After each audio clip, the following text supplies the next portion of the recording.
Good morning everyone. तो हम लोग पहले डेफिनेशन चलते हैं। What is communication? तो देखिए, डेफिनेशन जानने से हम लोग को पता है कि क्या है कम्युनिकेशन, ठीक है ना। Communication is a process through which one can share his her ideas, thoughts and feelings with the people. ये तो सिंपल है बहुत ज़्यादा, हम लोग को पता है, लेकिन क्या हम लोग कर पा रहे हैं? कितनों को लगता है कि अगर उनको हम चांस दें कि यहाँ पे आकर बात करें हिंदी में ही, तो वो बात कर पाएंगे आराम से? कितनों को लगता है? एनीवन? कोई नहीं, हेजिटेशन होता है, होना भी चाहिए। अगर कुछ नया सीख रहे हैं तो हेजिटेशन होता है सब लोग। तो देखिए, ठीक है, कम्युनिकेशन का जहाँ तक हम लोग बात कर रहे थे, वी नो द डेफिनेशन, सबको डेफिनेशन पता होता है, लेकिन हम लोग कैसे उसको अपने थ्रू से हम लोग कैसे उसको अच्छे से कर पाएंगे? तो वो कैसे आएगा? प्रैक्टिस के थ्रू आएगा। हम लोग उस पर भी आएंगे। हम लोग पहले डेफिनेशन देखिए। कम्युनिकेशन प्रोसेस जहाँ से हम लोग अपना फीलिंग्स, थॉट्स, इमोशंस किसी के द्वारा या हम लोग एक दूसरे से कर पाएंगे, ठीक है। और इंग्लिश कम्युनिकेशन मतलब कि इंग्लिश एज अ लैंग्वेज का इस्तेमाल होगा। सिंपल, कोई डाउट किसी को? आगे चलते हैं हम लोग। अब बात करते हैं एज ए स्किल। स्किल क्या होता है ना, जैसे कि आप लोग रील्स स्क्रॉल करते होंगे, आप लोग इंस्टाग्राम इस्तेमाल करते हैं। कितने लोग यहाँ पे इंस्टाग्राम में शॉर्ट्स बनाते हैं, मतलब रील्स बनाते हैं? कितने लोग? एनीवन? तो फॉर एग्जाम्पल हम सबका एग्जाम्पल लेते हैं, ठीक है ना। तो सर जैसे कि मैं आपसे एक सवाल पूछना चाहूँगा, it is not that personal, but जैसे कि सर आप पहले पूछ सकते सर जैसे कि आपने पहली बार कोई रील अपना बनाया होगा, ठीक है, तो क्या सर आपने उसे अपलोड करने से पहले एडिट किया होगा? हाँ, जरूरत पड़ता है। तो सर क्या आप उसने फ्लुएंटली एडिट कर पा रहे थे? नहीं, एक नया चीज़ था, सभी मिस्टेक कर रहे होंगे, कहीं वीडियो ज़्यादा क्रॉप हो जा रहा होगा, कहीं वीडियो कम क्रॉप हो रहा होगा, कहीं म्यूजिक का अलाइनमेंट नहीं हो रहा होगा, होता है। तो सर एक तरीके से कुछ नया चीज़ सीख रहे थे, पॉइंट समझ में आ रहा है? कुछ नया चीज़ सीखने में हम लोग को टाइम लगता है, तो वही चीज़ ये कैसा होगा? As a English as a skill देखें तो हम लोग एक नया चीज़ है सीखने में, तो हम लोग को मिस्टेक्स करना सीखना होगा। हम लोग को as a part of learning इसको लेना है। ये नहीं सोचना है कि मिस्टेक कैसा हो गया मेरे से, अरे no I made mistake, I use this instead of was. हम बता रहे हैं कि हमको वहाँ पे किस इस्तेमाल करना था, माई नेम इज, और हम बोलते हैं माई नेम वाज आपके तुम्हारा में, तो मिस्टेक हो गया। अरे मैम भी देख रही थी, सर भी देख रहे थे, क्या सोचेंगे मेरे बारे में? ये आता है ना मन में सब लोग को? तो ये क्या है? एक तरीका से हम लोग इन मिस्टेक्स को हम लोग एक बर्डन की तरफ ले रहे हैं, मतलब एक भार के तरीके से, ठीक है। तो हम लोग इसको भार के तरीके से नहीं लेना है, हम लोग को लेना है एज अ लर्निंग प्रोसेस, कि किस तरीका से हम लोग इन मिस्टेक्स को अपने ऊपर एक्सेप्ट करें कि हाँ, कि we can make mistakes, but mistakes are not the things which are keeping us behind, कि जो हम लोग को पीछे रख रहे हैं। तो इसके लिए क्या करना पड़ेगा? मिस्टेक्स सारे लोग करेंगे, लेकिन हम लोग करना पड़ेगा practice. The more we practice the better we get. जितने बार बार किसी चीज़ को हम करेंगे, जैसे कि सर ने बनाया एक रील, तो सर वापस ही बनाते होंगे, लेकिन सर अब सीख चुके हैं, बहुत फ्लुएंट है। अब सर जितने हो सके उतने बार बनाएंगे, उतने अच्छे बनाएंगे, और जितने बार बनाएंगे उससे भी अच्छा बनाएंगे, ठीक है। तो कैसा आ रहा है? थ्रू द प्रैक्टिस, ठीक है। अब नेक्स्ट पॉइंट इसी पे अंदर बताएंगे, एंगेजमेंट। अच्छा, अब यहाँ देखिए एंगेजमेंट, यानी कि engaging with more and more people for exposure, ठीक है। तो एक्सपोजर का स्पेलिंग गलत है, प्लीज डोंट माइंड इट, ठीक है। तो फिर यहाँ आप देखिएगा कि जैसे मैम बताई हम लोगों को कि हम लोग आपके लिए बेस्ट एग्जाम्पल है इंग्लिश सीखने के लिए, जब आप हम लोग से आके बात कीजिएगा। अब हुआ ये, एग्जाम्पल से हम लोग बताते हैं कि हम लोग गए थे रांची यूनिवर्सिटी, ठीक है। वहाँ ऐसे लोगों से मिले जिनका लेवल और स्टैंडर्ड हम लोगों से ऊंचा था। फिर हम लोग गए बालासोर, जहाँ पर से 4 स्टेट से अलग अलग बड़े बड़े यूनिवर्सिटीज समझ रहे हैं, रांची यूनिवर्सिटी एक अगर एक इकाई हो गया, तो वैसे ही बड़े बड़े यूनिवर्सिटीज़ हर एक स्टेट से आए थे। तो वहाँ हम लोग एक बड़ा स्टैंडर्ड देखे, तो हम लोगों को मिला क्या? एक्सपोजर। एक्सपोजर का मतलब ये होता है कि नए नए लोग हैं और सबके पास अलग अलग टाइप का नॉलेज है, आपसे ज़्यादा भी होगा, आपसे कम भी होगा, पर उनके साथ आप एक्सचेंज कीजिएगा। कैसे? एंगेजमेंट के तौर पे। यानी कि जब हम आपसे बात कर रहे हैं, ठीक है, आप हमसे बात कर रहे हैं, तो आप हमसे कुछ नया सीख रहे हैं। फॉर एग्जाम्पल, छोटा सा एग्जाम्पल ले लिए, एक्सपोजर वर्ड। एक्सपोजर वर्ड का मतलब शायद आपको नहीं पता था, तो क्यों उस वर्ड को आप सीख गए। ऐसे ही जो है हम लोग, अगर आपका कोई बुक्स है, हम लोग तो लिटरेचर के स्टूडेंट है, इसलिए हम लोग काफ़ी बुक्स पढ़ते रहते हैं ऐसे ही, तो काफ़ी सारे टर्म्स आते हैं जिनका मतलब हमें समझ में नहीं आता है। तो एग्जाम्पल के लिए बता रहे हैं, इंग्लिश लैंग्वेज के लिए क्या कीजिएगा आप लोग कि जो वर्ड्स रहता है उसको इंसर्कल कर दीजिए, ठीक है। हर एक वर्ड का मीनिंग होना ज़रूरी है। अब ऐसे एग्जाम्पल ले कि she is sobbing because she was in a difficult situation. अब हम लोग उस जगह क्राइंग वर्ड का भी यूज़ कर सकते हैं, पर सॉबिंग का मतलब कि क्राइंग होता है, यानी कि रोना, पर वर्ड दूसरा होता। अब लेकिन हम लोग इसका अंदाज़ा कैसे निकालेंगे? हम लोग एक बार सेंटेंस पढ़ेंगे और सेंटेंस क्या भाव दे रहा है, क्या उसका मतलब निकल रहा है, वो समझने की कोशिश करेंगे। तो ये स्टडी के थ्रू होगा। पर अगर हम लोग इंग्लिश को एज ए लैंग्वेज यूज़ करने की कोशिश करेंगे तो इसमें जैसे मिलके मैं बता रही थी आप लोगों को कि आप लोग को मुँह खोलना होगा, आप लोग को बात करना शुरू करना पड़ेगा। जब तक आप नहीं कीजिएगा नहीं हो पाएगा। फॉर एग्जाम्पल, अगर कल से यानी मंडे से आप लोग क्लास आ रहे हैं, तो जैसे गुड मॉर्निंग तो कॉमन है, how are you Aditya? I am fine. हमको भी पूछो, how are you? Even I am fine. तो आप एक छोटा सा कन्वर्सेशन कीजिए। अब फॉर एग्जाम्पल आपको अपने दोस्त से नोट्स लेना है, तो आप ये बोलिए can I borrow your notes. ये बोलने की जगह कि तुम थोड़ा सा नोट्स लिखा सकते हो, या फिर कैन आई, अभी जैसे गर्मी का सीजन है तो can you please share your water bottle with me, ऐसे बोल सकते हैं। तो हो क्या रहा है कि आप धीरे धीरे सेंटेंसेस को धीरे से आप पहले शब्द का प्रयोग कीजिए, शब्द से सेंटेंस में जाइए, उसके बाद धीरे धीरे आपका लैंग्वेज फ्लुएंट होगा। सबसे प्रैक्टिकल जो है लैंग्वेज सीखने की यही बात है। और रीडिंग बुक्स, जैसे हमारे नेक्स्ट है reading books. Reading can help you with learning new words, expanding your vocabulary, ठीक है। अब बुक्स पढ़ने से क्या होता है? बुक्स देखिए, आपका सबसे ऑथेंटिक सोर्स किसी भी चीज़ को सीखने के लिए बुक्स ही होता है, ठीक है। भले हम लोग ह्यूमन रिसोर्स है आपको सिखाने के लिए, पर सबसे पहला दोस्त आपका किताब ही होता है, ठीक। तो जैसे हम लोग छोटे थे उस टाइम हम लोग स्टोरी बुक्स पढ़ते थे। स्टोरी बुक्स इंग्लिश में हिंदी हम लोग सब लोग पढ़ी होंगे। तो हम लोग का जैसे अभी आप लोग लाइब्रेरी जाते होंगे, वहाँ पे मैगजीन्स रहते हैं, वो पढ़ते हैं, आप न्यूज़पेपर देखते हैं, तो वहाँ पे कहीं ना कहीं आप क्या है नया शब्द सीख रहे हैं। तो ये सब चीज़ जो है धीरे धीरे एक हैबिट के रूप में उसको इनकलकेट कीजिए अपनी लाइफ में, तो ये काम आएगा। और नेक्स्ट है सेल्फ टॉक। अब ये काफ़ी मजाकिया चीज़ है, कोई करते होंगे या नहीं पता नहीं, पर हम करते हैं जब हम अकेले रहते हैं खुद से बात करते हैं। आज का दिन काफ़ी अच्छा था। हाँ अच्छा, आज ये कार्ड हुआ ना, वो कार्ड हुआ, नेक्स्ट ईयर फैशन शो में हम भी भाग लेंगे, ऐसे ड्रेसेस आएंगे। तो हो गया I am talking to myself. जब आप खुद से बात कर रहे हैं, आप अनकॉन्शियसली ये कर रहे हैं कि आप अपना कॉन्फिडेंस बिल्ड कर रहे हैं। देखिए होता क्या है कि आपका पहचान आपका भाषा है, ठीक है। ये बहुत ही इंपॉर्टेंट की चीज़ है। आप जैसे अपने आप को प्रेजेंट कीजिएगा, आपका आइडेंटिटी, आपका पहचान वैसे ही बनेगा। तो जब आप सेल्फ टॉक करते हैं, खुद से बात करते हैं, अगर आप दूसरों से बात करने से डरते हैं, खुद से बात कीजिए।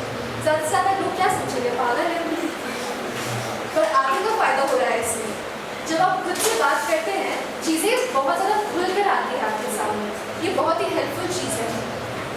और एक पॉइंट हम बताना चाहेंगे कि लैंग्वेज, इंग्लिश को एज लैंग्वेज लेते हैं। तो इंग्लिश को जैसे हम लोग इसको बहुत कोई जो है इंग्लिश स्पोकन क्लासेस अटेंड करते हैं, ठीक है। अब हम इसको बुरा नहीं बोलेंगे, बट समथिंग एक कोर्स रहता है 6 महीने का, 1 साल का जितना भी कोर्स रहता है, but the thing is that it won't really help you speak. जैसे वो स्पोकन क्लास बोल रहे हैं पर वो आपको हेल्प नहीं करेगा। एग्जाम्पल के लिए आप सब कोई हिंदी बात करते हैं, हिंदी बात करते हैं ना। तो जब आप छोटे थे तो उस टाइम क्या आपको हिंदी सिखाया गया? ग्रामर पकड़ के ऐसे वाक्य बनाना है, ये सिखाया गया था कि किसी को कि मेरा नाम निशी है तुम ऐसे बोलो, ऐसे सिखाया गया था? आप कैसे सीखे फिर वो भाषा? कैसे सीखे? सुन के सीखे। सिमिलरली इंग्लिश का भी जब बात आता है, जैसे मैम बताई कि डब वर्जन मत देखिए, सबटाइटल्स के साथ मत देखिए, start watching those movies in English. English में ही देखना शुरू कीजिए। सबसे पहले जो है आपको इंटरेस्ट लाना है उस चीज़ के प्रति। किसी भी चीज़ को सीखने के लिए सबसे पहले उसके लिए आपको इंटरेस्ट लाना होता है, ठीक है। तो आप इंग्लिश भाषा के लिए भी इंटरेस्ट लाइए। अच्छा सुनाई देता है इंग्लिश? जैसे इंग्लिश में बात करते थे, अच्छा सुनाई देता है? तो वैसे ही आप खुद में सोचिए कि सेल्फ टॉक कीजिए खुद से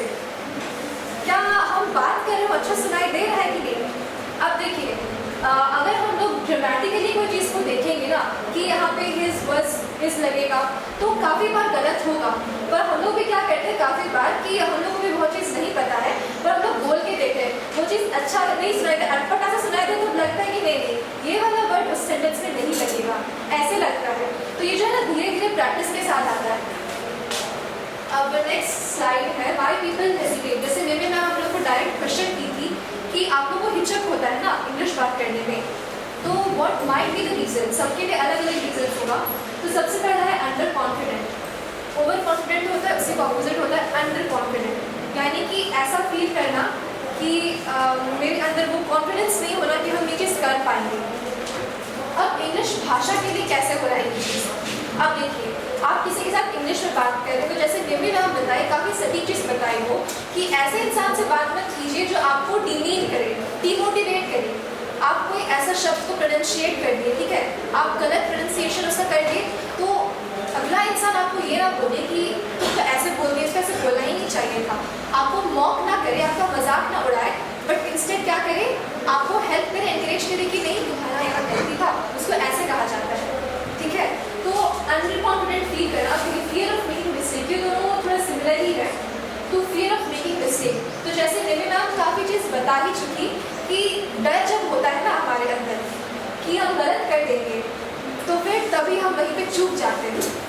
तो ये जो डर है अपने अंदर से वो हटाना है। और वो डर कैसे हटेगा, अगेन एंड अगेन लैंग्वेज के लिए सबसे इम्पोर्टेंट यही है कि आप बात करें, यू स्टार्ट स्पीकिंग। लैंग्वेज चीज़ ही ऐसा है कि जब तक आप वार्तालाप नहीं कीजिएगा, बात नहीं कीजिएगा, इट्स नॉट पॉसिबल। रीडिंग एक अलग चीज़ है, स्पीकिंग एक अलग चीज़ है। इंग्लिश बहुत कोई लिख लेते हैं but speaking English it becomes harder for them, वो काफ़ी मुश्किल लगता है। तो ये कुछ एस्पेक्ट्स हैं जिसको समझना बहुत ज़रूरी है। अब lack of practice, similarly practice का कमी होने से ऐसा होता है। अब आप ध्यान दीजिएगा कि बहुत सारे लोगों को पहले से एक्सपोजर मिला हुआ रहता है। काफ़ी कोई यहाँ पे हिंदी मीडियम से होंगे, काफ़ी कोई इंग्लिश मीडियम से भी होंगे, पर सैडली इंग्लिश मीडियम से होते हुए भी बहुत कोई इंग्लिश बात नहीं करते हैं। ये एक ट्रूथ है, बहुत कोई इंग्लिश बात नहीं करते हैं। वो इसीलिए क्योंकि वो लोग आपस में जो भी आपका फ्रेंड सर्कल है वहाँ इंग्लिश बात क्या ही नहीं जाता है। तो जैसे हम छोटा सा एग्जाम्पल दिए कि आप अगले दिन से ये कीजिए कि अपने फ्रेंड सर्कल में जो है इंग्लिश में बात करना स्टार्ट कीजिए। आप कोई चीज़ तब तक अचीव नहीं कीजिएगा जब तक आप शुरुआत नहीं कीजिएगा। तो आप स्टार्ट कीजिए इंग्लिश में बात करना और उसको एक प्रैक्टिस के रूप में कीजिए। तो ये काफ़ी आपके लिए तो बेनिफिट का बात है कॉमर्स वालों के लिए कि आप लोग को इंग्लिश के साथ ऐसे ना वैसे रिश्ता बनाना ही पड़ेगा, आपको पढ़ना ही पड़ेगा, ठीक है। तो पढ़ने के साथ साथ आप उसको क्या कीजिए, बोलने का प्रयास कीजिए। मेरा स्कूलिंग 1 से लेके 8 तक विशाखापट्टनम में था, मतलब स्टार्टिंग से नर्सरी से लेके वहाँ पे मेरे पापा स्टील प्लांट में जॉब करते थे, तो वहाँ पे मेरा था एक्सपोजर। अब देखिए इंग्लिश मेरे लिए कैसे बोल सकते हैं। अब आंध्र प्रदेश में होता है, वहाँ कौन सा भाषा बात किया जाता है, कौन सा भाषा बात किया जाता है आंध्र प्रदेश में, तेलुगु बात किया जाता है, ठीक है। तो सब कोई वहाँ तेलुगु बात करते थे और मेरे लिए ऑप्शन था कि दूसरों से कम्युनिकेट करने के लिए एक तो हम तेलुगु सीखें या फिर हमको इंग्लिश सीखना ही पड़ेगा। तो वहाँ पर से जो है इंग्लिश थोड़ा सा वहाँ पे स्ट्रॉन्ग हुआ मेरा और वहीं से आगे बढ़ते गए।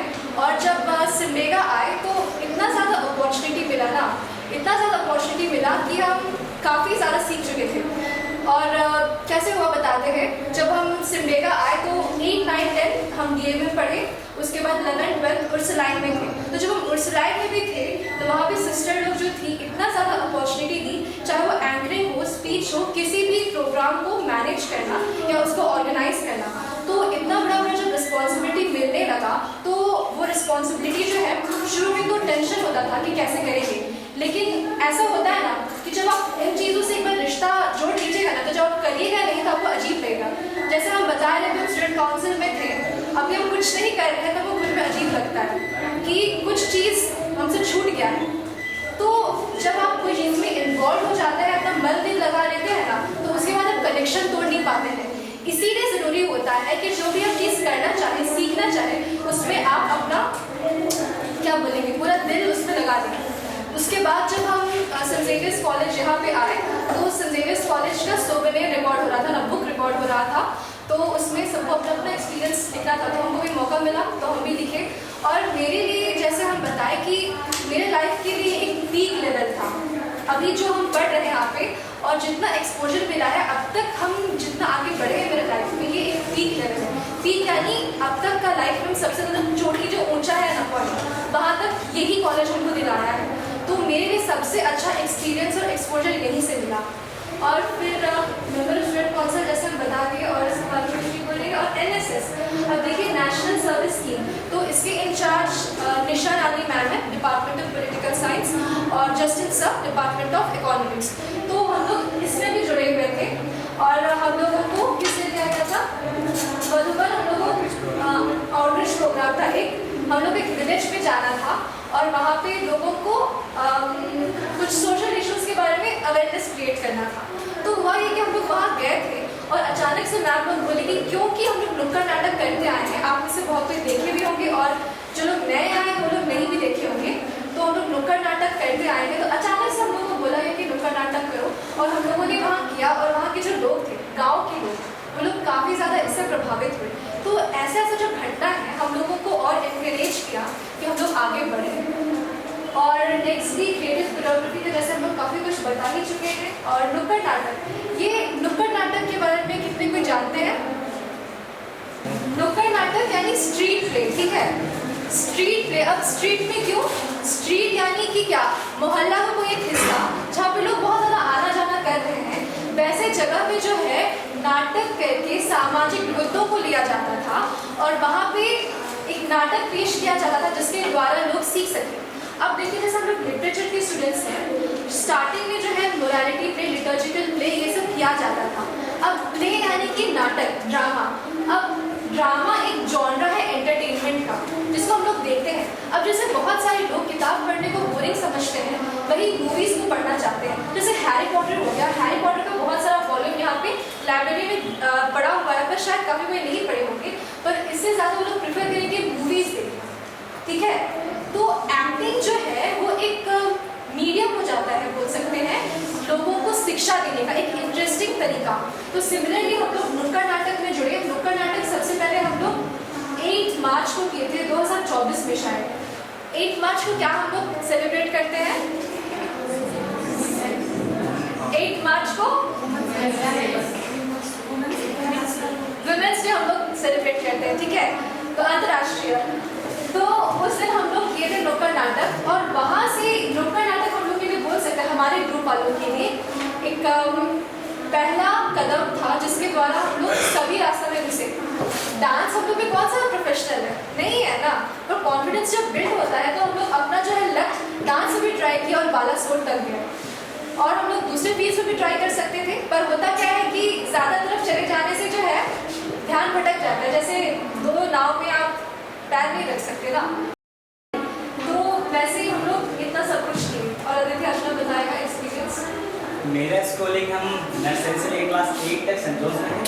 उसके बाद 9, 10 मैंने बॉस्टन इंग्लिश मीडियम स्कूल खुली से किया। तो मैंने वहाँ का मतलब हम लोग वहाँ के फर्स्ट बैच थे, वो नया नया स्कूल खुला हुआ था, तो हमने वहाँ ज्वाइन किया।